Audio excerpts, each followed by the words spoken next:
I've seen plenty of bad things in this city. Nothing like this, though. A decapitated body was found earlier today at least.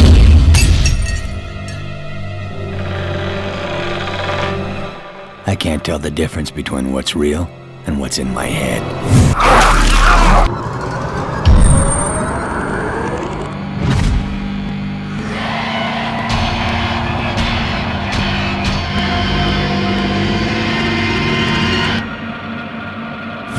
My name is Ethan Thomas. I work for the Serial Crimes Unit. And the blood on my hands ain't never washing off. Oké, we zitten hier in Antwerpen bij Sega met de lead designer van Condemned 2. Hello. Condemned 2, it starts where the first one ended. How will it continue from there? Well, it takes place about a year after the first game, and we find Ethan Thomas, our primary character, pretty much in the gutter. He's got some problems, got a lot of emotional baggage, and it's all stemming from what he experienced in the first game. And so what we have is a character that's basically trying to dig himself out of the hole that he found himself in. Alright, he will once again meet his nemesis with in the city, right? And this guy is causing all kinds of strange trouble and dark stuff in the game. What can we expect from that? Yeah, we definitely posed the situation of the city in the first game, but we didn't answer too many of the questions. It was more about creating the mystique about what's happening. Our goal in this game definitely is to reveal what is going on with Ethan Thomas, our main character, as well as what's going on in the main city. We may not be super literal about it because I think that's not a great way to tell a story, but I think you're going to come out of it satisfied as far as understanding what's happening. Right, one of the biggest improvements in Condemned 2 is the fighting. How will that work? Well, the fighting is really the core of what defines Condemned 2, and so we've put a lot of effort in making sure that it has a lot more depth to it, a lot more variety, and just letting the player find their own style of fighting. And I think we're fairly successful at doing that.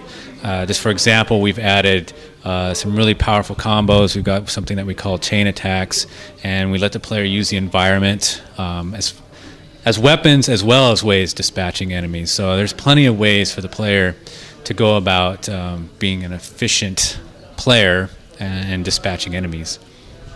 Alright, of course we have the forensics back again. How has that been improved or expanded?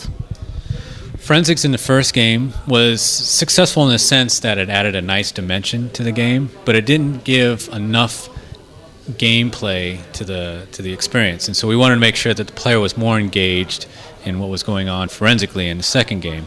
And so we made sure that we came up with a system that let the player feel empowered with what's going on, let them put the pieces together so they can unravel the mystery themselves and be rewarded for it on different levels, because everybody's going to approach a forensic situation or a forensic problem differently, and we wanted to make sure that we covered all bases. Yeah, with the forensics and fighting you get points in every level, right? And you can later get upgrades to that. What kind of upgrades are that? These upgrades generally just enhance the player themselves, their abilities, maybe add additional kind of combos to combat. It's really a way for the player to become the best that they can be as a character in the game. Of course, on the PlayStation 3, Xbox 360, you have the online features. What can we expect from that? Well, one of the more exciting additions that was kind of a surprise or a late entry for us was the Bloodshot Fight Club. So we have challenges within the combat system where you can combat people on leaderboards and stuff like that.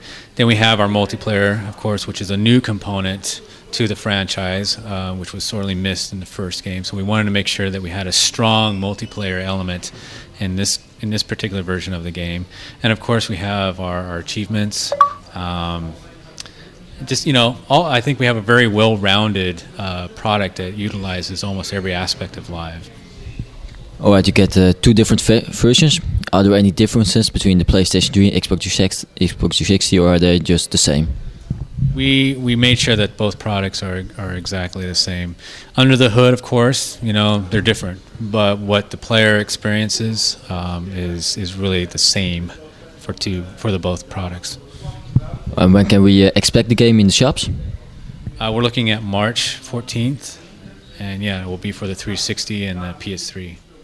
No one on God's green earth is gonna like the way I solve it.